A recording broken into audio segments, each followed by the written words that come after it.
Give it up for Charlie Puth. Hello, friend. Hello, friend. How are you, friend? I'm good. You're looking very blue today, friend. Thank you. I'm blue. Yes, I'm blue. One more time for Charlie Puth. Thank you. This is kind of like a different way we've like done the sound space where we're going to kind of play a song, we're going to talk. It's like more I hear giggles. Lots of giggles. Is that what you do? I didn't know you could do like, did you know you could do that? Like do like the front facing Yeah, do the front faces on the now? Snapchats. Are you a big Snapchatter? I am, and if anybody follows me on here, you might... What is your favorite filter to use? My favorite filter might be that dog face. The lick, It somehow makes you look better. I don't know. Like I'm looking at myself in like the mirror, and I'm like horrified. But I put the dog filter face on. You just feel good about the day. I'm like, I'm sexy. I'm like, doggy. Well, tell us, since we're kind of like doing it this way, Suffer. Yeah. What can you tell us about Suffer, the song you just performed? Suffer was written in my bedroom, and as most of these songs were on this album. Yes. And yes. And.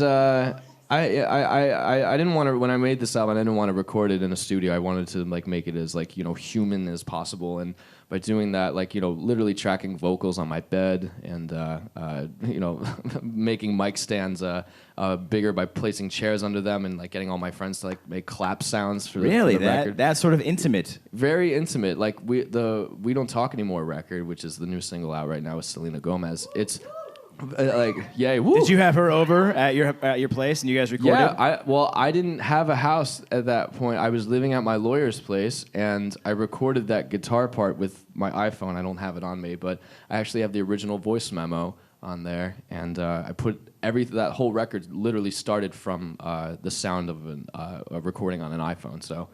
You make it sound so easy, like you just kind of grab something and there we go. And then I have Selena Gomez coming over and recording a song with me. That was definitely a trip, but like, that was crazy. And I do want to point out, congrats on 2 Billboard Awards just Thank a few you. weeks ago. Congratulations.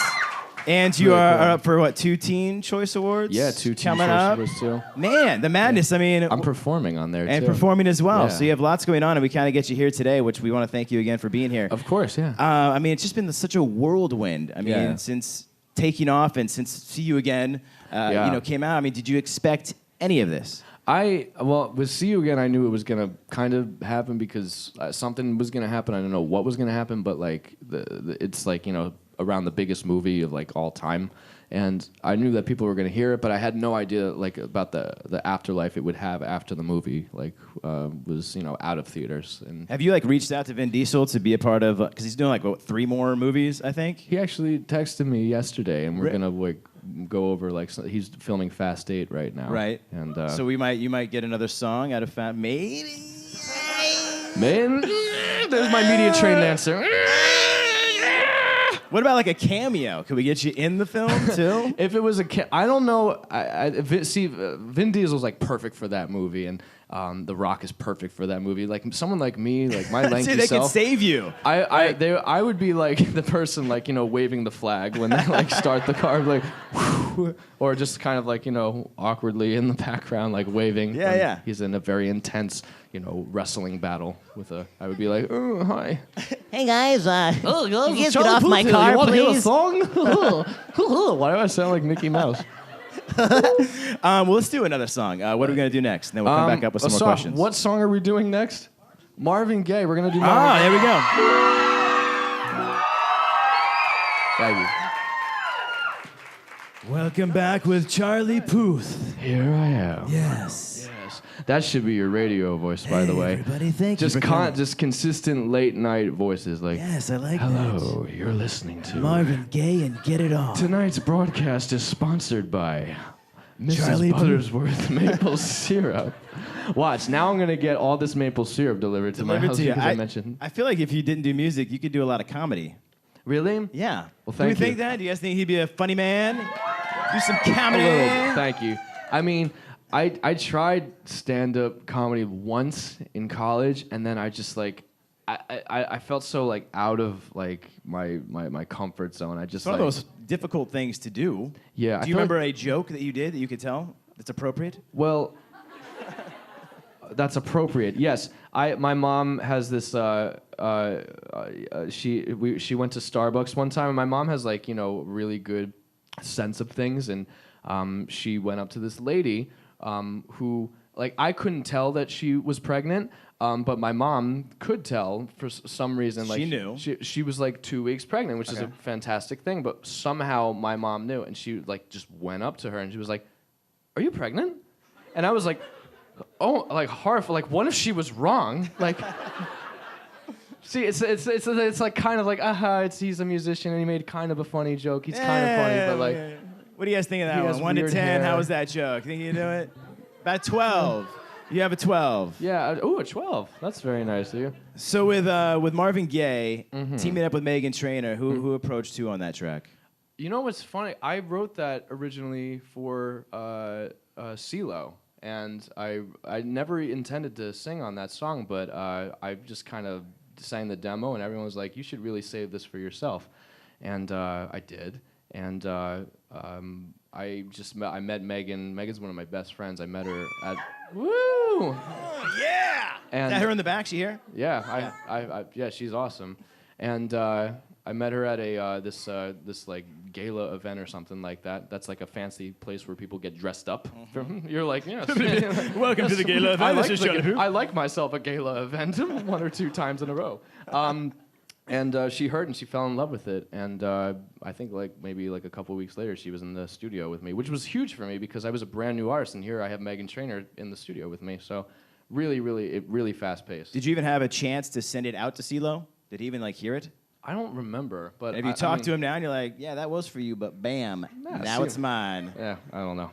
I never when I'm writing records, I never think that I'm gonna sing them out, because if I go into the studio thinking that I need to make a Charlie Puth record, it's just gonna sound like too thought out, if that makes any sense. Like my whole goal for like the next album is to do like music that like sonically is just a little bit different. And if I think, I need to make another One Call Away, which is what I'm gonna play soon, it's like I don't want to be in the same lane all the time. So I just think, I'm just gonna make a song, and whoever it goes to, it's going to be good. So let's get into our next song. What do you want to do next? Wow, that worked out. One Call Away. Perfect. Actually is One Call Away.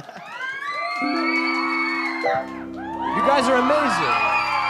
Thank you. You guys got to give yourself more credit. You have such pretty voices. It's like welcome back the to our late night 97.1 amp choir, everybody. Charlie Puth, one more time. Thank you. I have your tea, sir. You have tea for me. There's your tea. Thank you. I made that for you. Thank you. I'm not going to say what's in it. You know what's weird about me? I smell everything before I... Does anybody else do that? Like smell everything? You do? It's good, because you don't want to get food poisoning. It might smell funky. Like, I almost opened yogurt this morning that was a month expired.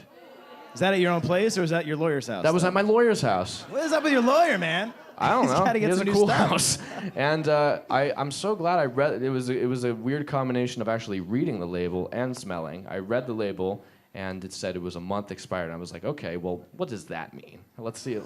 And then I opened it up, and it smelled very bad, so I did not eat it. So that's why I'm here. It's still edgy when it's on like the day it expires. Like, you're kind of like 2 days spoiled milk. You don't want to really drink that, even if it's a chocolate milk, because that's not hiding the taste, folks. That's just bad. That's bad chocolate milk. Don't do that. One Call Away. Do you remember where you were when you wrote that? Was that back on your bed? Yes, I was actually when we were putting 9-Track Mind together. I'm hearing my voice in like echo delay, and I sound very. We were putting the album together, and we put this writing camp together, and I was really sick, and I couldn't come up with anything.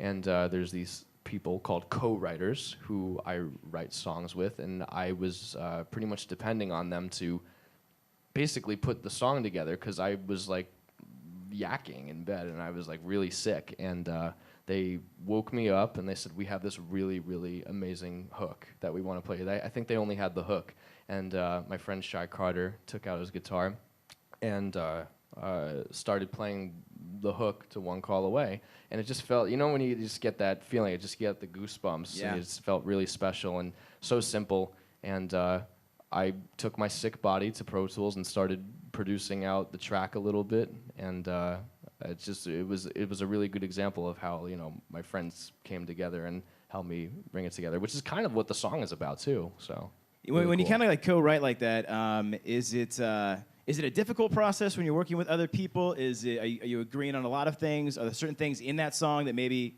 aren't there now?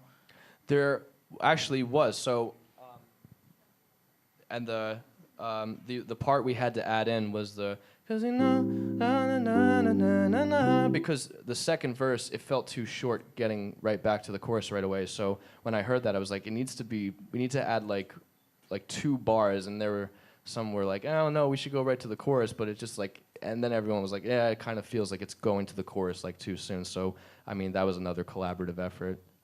But I mean, usually, it would be awkward if you didn't agree on things. Right. The vibe always has to be good when you're writing records. Well, it's a good vibe, and you've been out on the road playing and touring, and now kind of this intimate setting. Do you kind of like the intimate coffee house settings? I like the intimate coffee house settings because I don't have to get completely dolled up. I want to be dressed up, respectful, and everything. But this is my bed head that I'm sporting today. This is like You look hot. You look hot. You're looking good. Thank you. Let's get into another hot song. I like that that was a good transition. Here's a hot song. This is the new single. Selena's not here right now, but this is the version without her. Damn. That is high up. And it all started with a cell phone. That's right. All started with a cell phone. And you are actually going to be with Selena Gomez on July 9th. That's You're right. Gonna join her Anaheim. At Honda Center. At the Honda Center. That's going to be a great show. Are you excited? Have you guys performed yet that song together? No. I would like to. So that's a good possibility. Yeah, maybe. How did you guys team up for that one? Is that another one? Again, you tracked her down? That was a very interesting situation where I had actually written that fully and produced that fully with my friend Jay Cash, who is like my favorite writer to write with. And I finished it, and I was FaceTiming with her, and she could tell that I was like working on like a song that I was like really excited about. And she was like, "Can I hear this song that you keep like bouncing up and down in your chair about?" And I was like, "When it's done." And that was when I was like in the Philippines recording most of it. That's right, I recorded most of it in the Philippines. And yes, and yes, yes, Philippines, yes. I lost my train of thought. So I sent it to her over FaceTime, and she wrote me back. She was like, "This is beautiful." And I was like, like when you're like texting somebody and like the bubbles come up, like the dot. You're waiting, yes. It kept she's probably looking at her phone, and like from me, and it like shows up, goes away, shows up because of what I hesitant to what I'm about to ask her, and that was if she wanted to be a part of the song. And my buddy was just like, "Just ask her," and I was like, "Okay. Would you like to be part of the song?" And she was like, "Of course. When do you need me to record this?" And I was like, "Today?" She was like, "Perfect. I'll be over in a couple hours." I'm like, "Is this real life?" And then it happens. Wow. Then it happened. Amazing. I was literally holding the mic up with my hand. And she was singing into it like that? She was singing into my hand. I wish you guys would have documented the way you made this album, because it is so... Yeah, I should have documented. I just imagine you like on your bed, writing things, texting artists, and kind of just this collaborative effort. Well, I mean, that's how I write most of my songs. Like, it's based off conversation. Like, that whole record came about from one of my friends saying that he didn't talk to this girl anymore. And, like, how many times have you heard, this is the segue to the next song, how many times have you heard, "Oh, I'll see you soon, I'll see you again"? The only phrase that you don't hear too often is "Let's Marvin Gaye and get it on," but maybe that's a good thing. I was going to say, I mean, you talk, you get a lot of inspiration from friend stories, but are a majority of your songs also from personal experiences with relationships and love? Yeah. I wasn't in love with anybody when I wrote this record, and I didn't want to portray that as the image when it wasn't true, but I wanted to be in love. And when you listen to the album, there's a lot of lyrically, there's like the kind of like the desperation of me wanting to be in that state. And there's also songs about like how much my life has changed in the past year, with paparazzi and being followed and people kind of watching my every move. And that's why I wrote "Losing My Mind," because at the time when I was writing it, I thought that I was gonna have a nervous breakdown. I was in the process of losing my mind, and I thought, what better title than just that, "Losing My Mind." What has been one of the, I guess, the hardest things now, kind of getting into the limelight?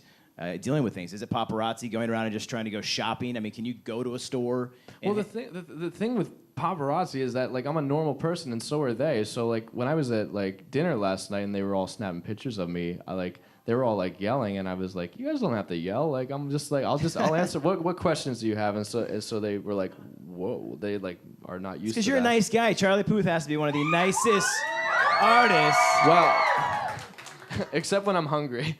if I get hangry, I get cranky and hungry. So if I have like I have like a protein shake or something like that. No, you really are like one of the most down-to-earth artists. And one of the last times we talked, it was like just before you were going to get your Yeezys. Ooh, yeah. You were like, I don't even know if you wanted to do the interview. Like, any minute, I'm gonna get my Yeezys. I'm gonna get my Yeezys. Of course I wanted to do the interview, but I also had but Yeezy on my mind. You had too. Yeezy on your mind. Did you get the Yeezys? I did. I got the 350s, the boosts, and the tan pair and the gray pair, and I think that's. Do you wear them or do you just keep them like up? I don't like and wear them display so them? much because I don't want to be like walking down La Brea and step on a piece of gum and Right. ruin my Yeezys.